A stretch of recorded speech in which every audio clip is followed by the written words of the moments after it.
Hello, my name is Thomas. Welcome to British Culture Albion Never Dies. This is an Alphabet of Britishness episode, and it's February 2023, so I'm covering the letter T.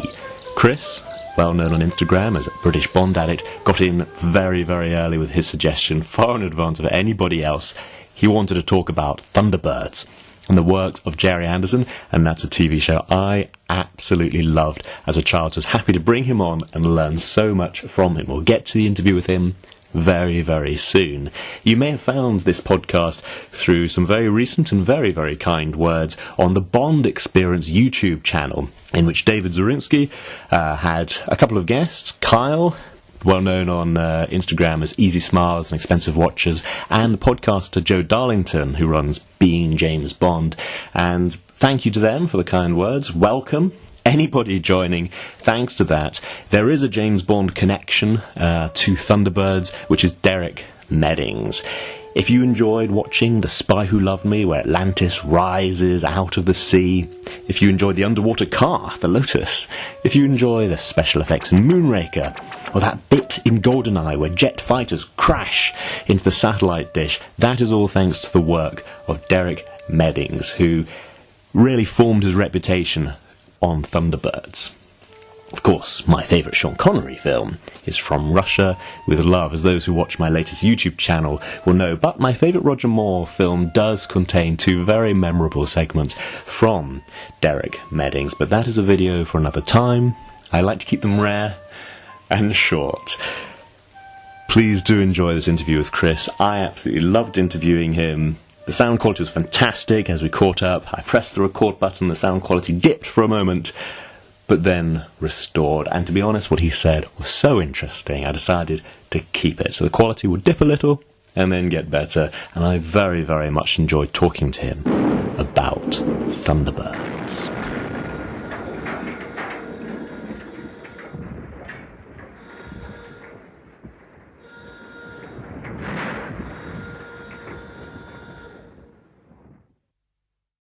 Okay, Chris, thank you very much for joining me once again. No, it's always a pleasure to be on. I'm so excited to talk in this one. This is going to be, as you can tell, I'm falling over myself with excitement at this episode. I'm also very, very happy to be talking about Thunderbirds, the 60s TV show, with you. And of course, you are British, and right now you're in the United States. Yes, indeed I am. So I will be asking you about the US perspective on Thunderbirds, if there even is one. It's been an interesting mix, and I'll save that when we get into it. Okay, so first of all, for any listener who's not familiar, what is Thunderbirds?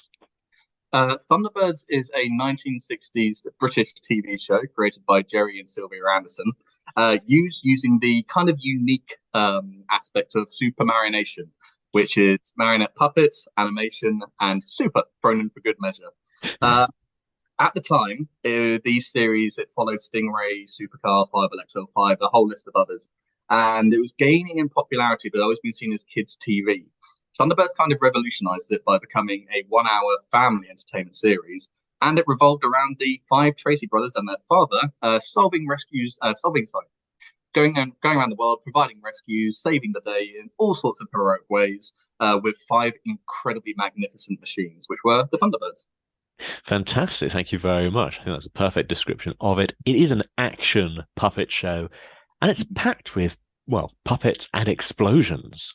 Yes, that's the thing. The explosions, which were done by Derek Meddings, who went on to be a future Oscar winner, it was something completely unique for that time. And they took the series so seriously that it's still, even to this day, like it still holds its own. I still think it's absolutely fantastic. And yes, the explosions, which though at the time were very dangerous, especially for the gases they released, did make it stand out spectacularly. Absolutely. When did you first get into Thunderbirds? I can't remember. My dad watched it when he was younger, and so from a kid, it was going to be on. It was my dad's excuse to get back into the series, and he had a lot of it on VHS. But then, in the late 90s, early 2000s, it was rebroadcast on BBC, and we got every single episode that way. We taped it on our VHSs, we watched the episodes non-stop, essentially. I was absolutely obsessed with it, and it led on to me enjoying the other Anderson series too. And yes, it's just always been there. I think this is a running trend. On a previous podcast, I discussed that I got into Bond because my dad watched it so much, and it's exactly the same with Thunderbirds. Yeah, I think we're a similar age, and I remember those 90s re-releases, and yeah, I think it dominated kids' TV. It's been released again and again. It seems to be a massive hit every time it's released. Yes, interesting fact about that in a second. But yes, when it was re-released in the 2000s, Tracy Island was the top-selling Christmas toy that year, and that was 40 years after it was released and still just as popular. Um, but it's led to lots of people wondering why it's not being I can't say that word today. Rebroadcast again. And that's because actually some things that happen in the show cannot now be broadcast before the watershed. For example, the puppet smoking. That's Oh, now wow. on British TV before 9 o'clock, so they can't really show it again, unfortunately. Oh, goodness me, I didn't realize that. Right. We'll have to get it onto the dark web somehow, get the kids into it that way. Oh yes, absolutely. Anything forbidden immediately becomes attractive. Exactly. And of course, the violence. We must talk about the violence in the show. The violence was up there, but a later show, Captain Scarlet, really pushed the mark on that one. But yes, the violence. I mean, there's blood on the puppet's faces at certain points. I mean, there's an episode where they're getting chased by alligators and he faints in front of one.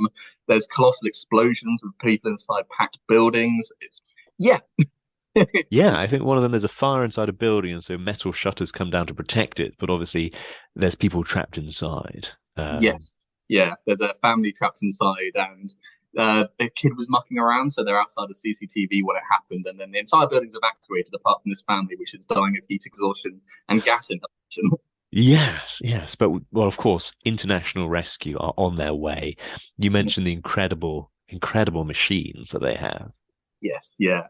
That's the thing. It ranges from Thunderbird 1 to 5. I'll start with 5 because that's the least exciting one, or I thought as a kid. It's basically a space station where any broadcast around the world can be picked up on whatever frequency, relayed back to Tracy Island, where the four other Thunderbird craft live, I guess for want of a better phrase.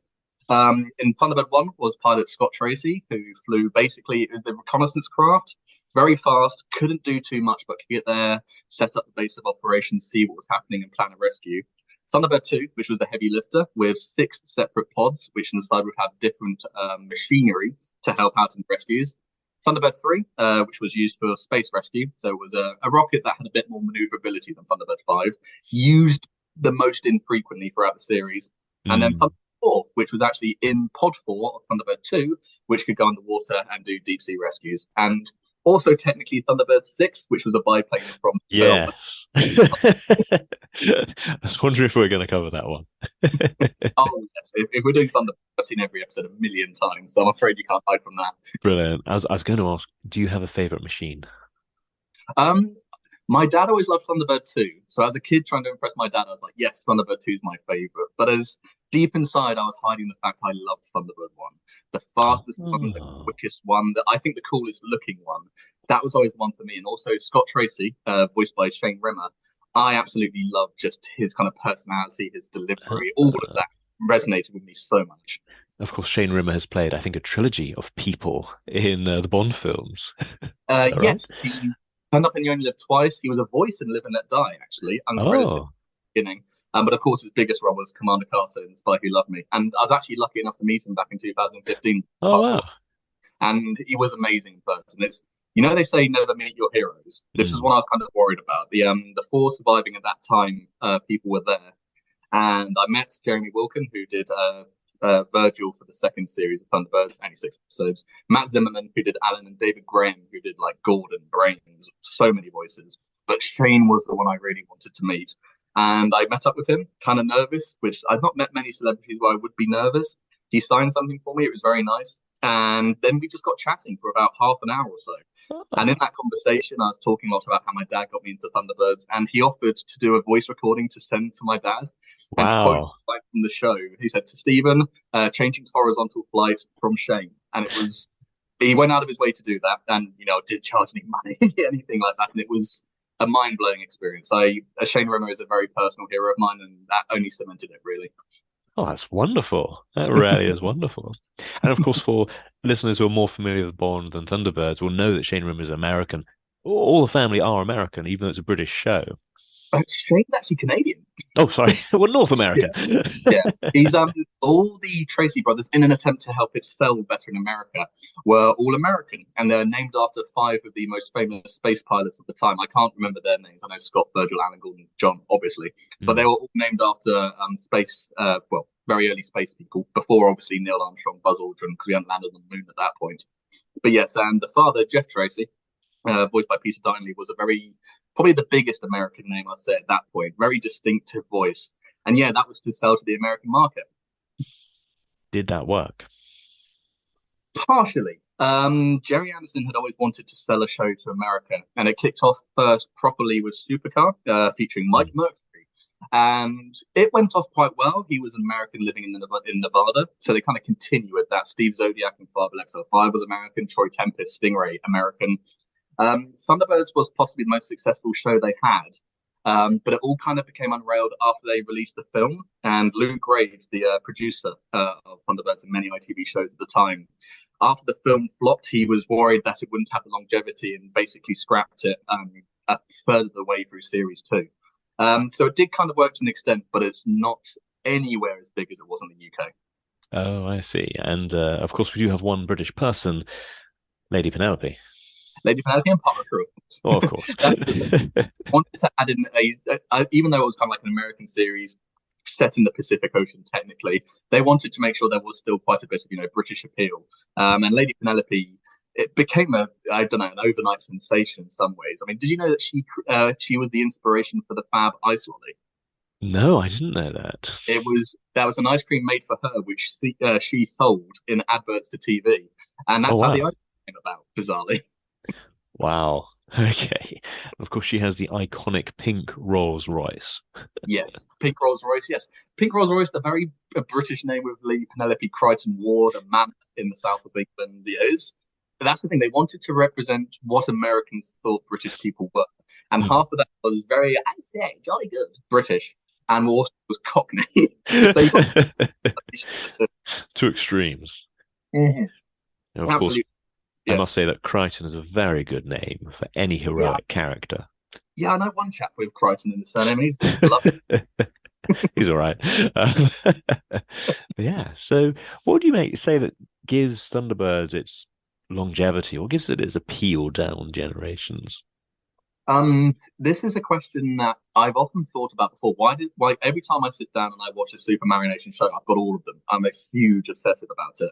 And Thunderbirds is normally my most watched. And I just try and wonder why that is. And I think for a start, the character dynamics, they'd perfected the puppets, the movement after years of practicing was actually somewhat decent, apart from walking. They managed to really encompass what was a family show at this point because Stingray, which I really enjoy, it's Mm. still very much a kids show. Like Titan, Lord of the Sea, is a little bit draining. But the thing I think that stands out for me the most, even though there is one antagonist in the form of Hood, who's only in a few episodes, there's not really a bad guy. Mm. Something happens, they go out and save the day, and that's kind of a refreshing thing to think of. You've got the protagonist, obviously, but having just about to say there's 32 episodes overall, and I'd say 27 of them don't have the hood. Just having that, it's done in a nice way. The tension isn't, oh my god, are they going to survive? You know they are. It's how they solve the rescue, and it's done in so many creative ways. That brings tension, that brings enjoyment, and also it's just a joy to watch. As you mentioned, the special effects were absolutely incredible. I mean, at the time, I think it cost $1 million an episode to make, which, if I recall, was probably more than Wow. Doctor No was. And Wow.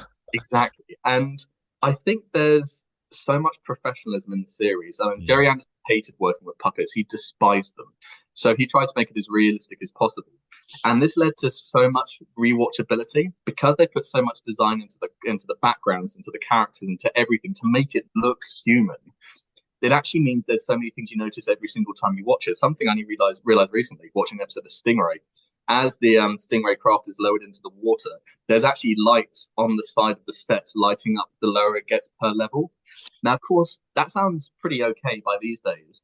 If you think back in the 60s on a relatively shoestring budget for a 30-minute episode, which they weren't even sure would be replayed on TV again, let alone the world of Blu-rays and DVDs, on a Mm. black and white television, which was only 14 inches big, who on earth would notice that? And it's that level of care and attention that always shines out to me as a huge fan of this series and the other series they've made. And it's just taken with so much care and dedication, and so much people have so much fun with it. Derek Medding said his favorite thing about working with this is that anything he made and spent hours creating was worth it because he'd blow it up at some point. Again, that destructive element within the show, you do see a lot of explosions, but the Yeah. detail of the machines is phenomenal. Well, the thing that they say really made it stand out was they actually made the craft dirty. So they actually added dirt on certain parts. They looked like they'd been used. They weren't pristine. They didn't look plastic anymore because of all the effort they put into making it look like it'd been used. And I think one thing that stood out too, Stingray was the first British show to be shot in color. That was the first one to be completely shot in color. So of course, with the explosions and the colors and the popping, when it came into color back in the 60s, that must have looked amazing. The montage explosion at the beginning of Thunderbirds when it says film Supermarionation. Seeing that in color for the first time must have been phenomenal. And yet, there's the realism. Everything was done to a ridiculous degree. All the costumes were made specifically in puppet designs, but they didn't use bigger strings and such because it looked too obvious. They went above and beyond in every way, shape, and form. Absolutely. As you say, the details lend so much to the watchability of, many children's TV shows are shown again and again. This one seems to have, it's an event when it comes out. Well, that's the thing. There's another series created in 2015, which is Thunderbirds Are Go, which was a mix of CG and live action. And that got a huge fanfare. They got a real life Thunderbird 4 to drive down the Thames. There's a huge fanfare about all of it, and no other kids TV series really gets that sort of attention. I mean, I'd say it was bigger than even the Paddington films coming out, and the Paddington films are very good, but there's something just so uniquely British about 5 American brothers saving the world. That is a funny aspect of it, isn't it? And there was a live action film with Ben Kingsley, right? There was Ben Kingsley. Oh, I've not watched this one very much, which is why the name came to me. But Jeff was played by a pretty big star who passed away quite young. What was his name? Completely forgotten. That's going to irritate me because he's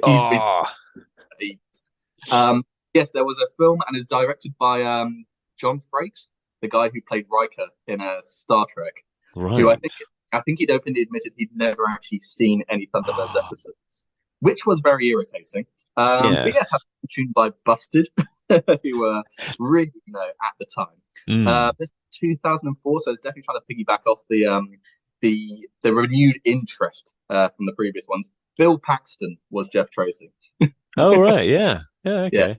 And unfortunately, they completely missed the mark on what the series was and what it was about, which was a shame. They missed the ethos of just trying to help people, which is kind of a timeless thing to think about in a way. When you see so many different TV programs have just the humans helping humans, which is something that seems so lively, it's refreshing.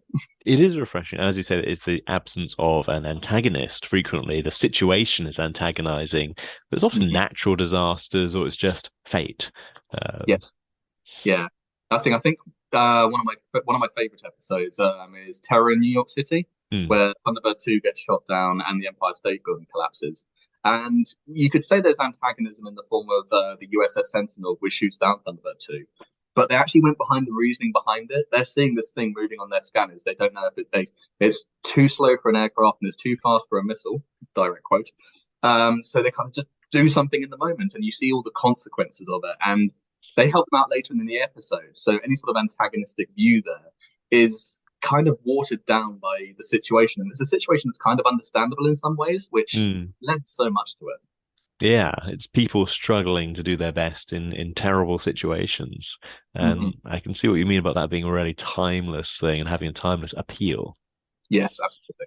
Yeah, the technology may have faltered in some points, but the storylines haven't. Well, I'm wondering about the technology because it being a puppet show, I'm wondering if that helped its longevity because it's so unique. It just looks different from other shows. I think while live action actors would have been quite fun, there's not anything that's massively missed out from not having them.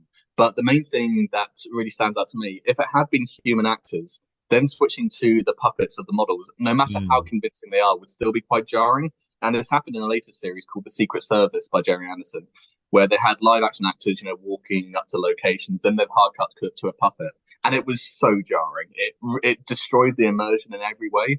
So having a in one and kind of like I don't think the models of the craft look too sort of puppety. I think they Hmm. actually kind of nailed it with proportions, with the landscapes around them.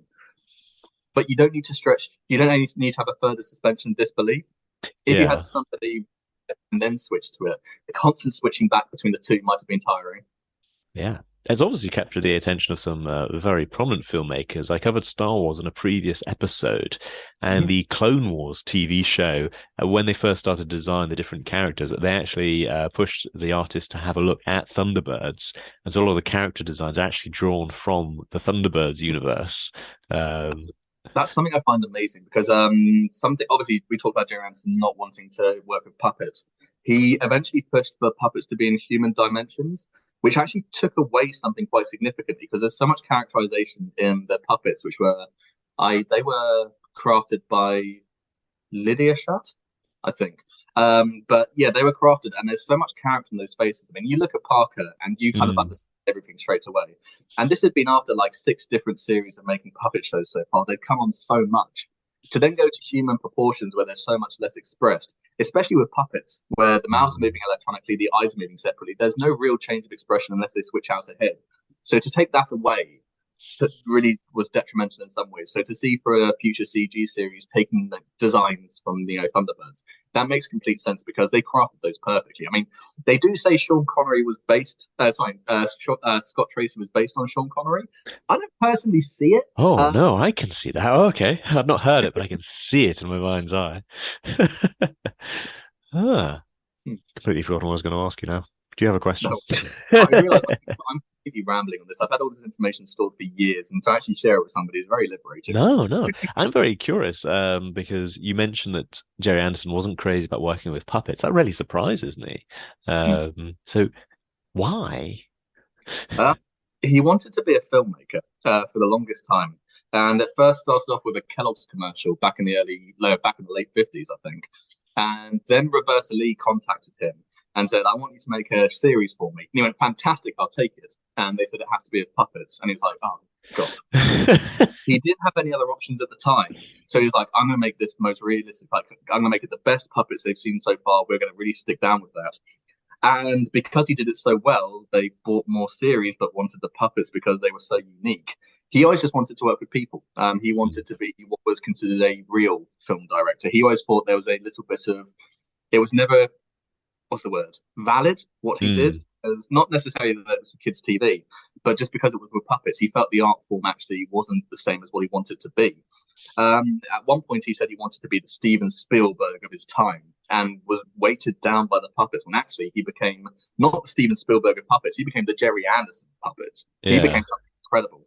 And he eventually got his. I mean, he made a couple of films, Crossroads to Crime, Journey to the Far Side of the Sun, but he got his first live action series with UFO in 1969, which was a fantastic series. I can't recommend that enough if you guys haven't seen it. And he finally got it, but at that point, it kind of lost something. Like UFO is a fantastic series. It's unique. It's got all the Anderson tropes. But then after that, Space 1999 kind of lost some of that creativity. Like The Protectors with Robert Vaughn, a Gerry Anderson produced series, but you'd never be able to tell that. However, you look at an episode of Joe 90, Captain Mm, Supercar, Fireball XL5, you know straight away that's Gerry Anderson. yeah, they have such a distinctive look and feel. Yes. And I think the one thing, and I'm going to really rant about this one quickly. One thing that helps is Barry Gray, who composed the music for all of his series up until the second season of Space 1999. He was an absolute maestro. He was incredible. I mean, his music is so recognizable. It's still like the Christmas advert for Cadbury's last year in the UK still used the Thunderbirds tune. Hmm. I mean, he was absolutely amazing. And he gave so much of that Andersonness, for want of a better phrase. He Yeah. was he was a phenomenal music writer. He was ahead of his time in so many ways. He had an amazing ability to turn a 10 band orchestra to sound like a 30 band orchestra. And my favorite story is after Thunderbirds Are Go, the first feature film, they have the Royal Military Guard, I think, playing the Thunderbirds theme. And he was allowed to go and watch it being filmed. And he completely broke down in tears because he just made music that he enjoyed. And to see such an accomplished, creation Mm. being made is really struck him hard. And he just loved what he did, and it shows. The music is timeless. I've got all of the soundtracks on CD, and I listen to them constantly. They're so good. Absolutely. I mean, aside from just Thunderbirds, the main theme is cracking. The, that's the main theme is cracking. I've always think it's going to be quite a controversial one. I think the main theme of Stingray is better than Thunderbirds. Forget the Oh, series, the drums, He had an amazing ability to write music for wind, essentially, and mm, he did so well. And anything can happen in the next half hour. Love it. yeah. And there's so many times where I'm watching an episode of Thunderbirds I've seen a million times. Fire Flash is about to land on the elevator cars. I know exactly what's going to happen. That music kicks in, and I get chills. I love Mm. it. I have a vital question. We mentioned about the Tracy Island, and of course, on Blue Peter, they made the Yes. Tracy Island. It was one of the most popular things on this kids' TV show ever, showing you how to make your own. Mhm. Did you make the Tracy Island? I started to make the Tracy Island, but then went to a car boot sale and saw a real one, and I went, I want that. Oh, okay, okay. So you've got the Right. deluxe toy. Yeah, cutting out toilet paper cardboard to make the Mhm. round house from the bed three. Yeah, we saw that and saw a real one, and I was like, we have to pick it up because it's so much better than what I've made. But yeah, the blue piece of Tracy Island did something in that is such one of those cultural things that if I said this though I to any American here would go like even if I said Blue Peter, no get that. Yes, I realize we do have some American listeners. Can we explain a Blue Peter toy to them? So, Blue Peter was a very still long going kids' TV show with certain features. They talk to celebrities. They talk about some potential films. They film themselves doing amazing like activities, like going longer zip lines. And every week they had a segment on how you could make your own version of something. And so they use, household materials. You wouldn't really need to go out and buy anything. Just need a glue, sellotape, and scissors and I show you how to make a creation. And I would say their most popular one was Tracy Island. That's the one I've heard about the most. Absolutely. I've seen the Blue Peter one in the Bradford Media Museum, and it is the one where it had the most number of people writing and asking for the instructions, which you can do for Yes. every week. Mm. It is a brilliant creation. And yeah, it's all about you can make it yourself. No need to buy something. Make it yourself from your own stuff. Yeah. I feel there is something quite British in that. Oh, absolutely. Yeah. That's the thing. Save every penny, use everything you can, and you'll get a Tracy Island out of it. How good's that? Absolutely. I did make one. So yeah. Good. I'm kind of upset I didn't go the whole way with it because it would have been quite a nice, like not rite of passage necessarily, but to say I completed it would be nice. But again, I saw one from Carlton Toys at a car booth, still in the box and everything, slightly used, and I was like, "Mum, Dad, please," and they're like, "15, stop." You could make one in the future. You could I make it could. a task for someone. That's in YouTube. It must be on YouTube somewhere. Absolutely. There's some Hmm. brilliant clips. If somebody was interested in getting into Thunderbirds, is there a specific episode? Should they just start from one and move forwards, or should they do the movie? This is the movies are okay. I think Thunderbird 6 is okay by itself. Thunderbirds Go is something different. This is interesting because I recently showed an episode to an American for the first time. And I showed them Terror in New York City, which I think is a brilliant episode. As I said, Thunderbird 2 gets shot down, but the US Sentinel is out of action. And then the Empire State Building, whilst trying to be relocated, collapses, trapping two news reporters in an underwater cabin, which is starting to rise because of rainwater. And I was like, this is a great episode starting point. I'm going to show this to an American. Something I completely didn't think about was the idea of, a significant tower in a significant New York City or significant American city collapsing. And it kind of ruined the moment, bizarrely. They've watched future episodes and they've been able to get back into it. But that one was something I'd never considered. And obviously, for previous experiences, I'm not going to go too much into the direct Mm, topic. I'm sure most of you know what it is. But that's something that could put that just passed my mind completely, and I felt like mm. such for that. That was what I felt really bad about. But that's the thing. I get so sort of I so remember the series from how I've always seen this, and I don't think of the location and the actual Mm. context behind it. Shall we say? I just think of the rescue, and that was one that shot myself in the foot. So I And would say perhaps one thing I should mention at this point, which is that the setting, right? The setting of the show is not in the 60s. no. It's 100 years in the future, so it's set in 2065. So we're getting there. Yes, that's the thing. I still think this is a documentary. Jeff Tracy's recently been born. according to Thunderbirds law. Hmm. He's not going to be famous yet, so yeah, it's going to happen. Yeah. If I live to 2065, I'm going to be upset if this doesn't happen. As I grew up with Thunderbirds, and there, of course, Jeff Tracy made his huge fortune by pioneering kind of private space flight and satellite communications and so on. And now we're seeing billionaires do it. Yes. Like, Well, one I of think them so has to do it. exactly. I mean, one of them. And hopefully not ones that get too invested in social media. Right, Richard Branson, off you go. Hmm. But Okay. yes, if I had to suggest a perfect episode, I think the first one, Trapped in the Sky, I mean, it's literally the first rescue they go on. They have to contend with people not knowing who they are. It does have the Hood, who is a really weak catalyst in some story aspects. Oh, really? But the overall, sorry? Oh, I'm surprised you think he's a weak character. Like, one of my key memories of the series is the evil Hood. That's it. He's a very memorable character, voiced very memorably, got some memorable supernatural stuff. It's just supernatural things don't seem right in this universe, which is Hmm. one of the main reasons I'm not a big fan of Thunderbirds I'll Go, because there's a moment where rock Um, snakes rise up and start shooting. And yes, Moon was unexplored, no one had landed on them. Actually, by the film, I think someone had landed on the Moon, I think. But still was unexplored. It just didn't work quite well for me personally. If some I people should, do it, that's if I can, I should say that the idea of wizardry and high technology is pretty cool as far as mm, I'm concerned, because I'm a massive Star Wars fan. oh, And oh, solid. you mentioned earlier like the used universe look. All the spaceships have got their kind of a bit of rust, a bit of dirt to make them look more realistic. Ahead of its time, Thunderbirds. Oh, absolutely, absolutely ahead of its time, and it still holds up so well. I mean, I watch these episodes frequently, and I still get so much out of it. I enjoy it every single time. I have a like, I don't know what it is. There's just so much about it. And Lou Grade's idea when he saw the pilot, the first episode was half an hour long. He stood up, walked up to the cinema screen, and said, "Gerry, this isn't a TV series." And Gerry Anderson was going, "Oh shit, we've spent so much money on this." I went, "Gerry, this isn't a TV series. This is a feature film. I want every episode to be an hour." So Gerry had to take 9 episodes and stretch them into an hour long because of just how well it worked.